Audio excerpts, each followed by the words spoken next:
You know, people be like, my car won't start, my car won't start. Well, a lot of times it's something as simple as this.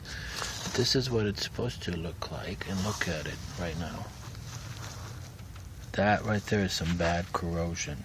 This is not, it's not gonna start for you, okay? If you're wondering why your car won't start right here. Start with your battery. This is the only place, the beginning.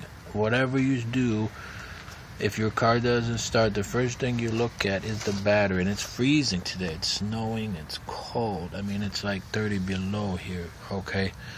And this car vehicle just won't start. So the first place you start is with the battery, all right? Look at all this corrosion. Your car ain't gonna start. All right, so remember, God bless you, and thank you so much for watching. Start with your battery, try your fuses. Okay, if that doesn't work, tap on the start, or kind of tap, tap, tap. See if that helps. Okay, your spark plugs. All right, those are the basic issues that check the gas. I mean, you may be out of gas. I don't know. Your filter, gas filter. Okay, these are issues that may be affecting your vehicle.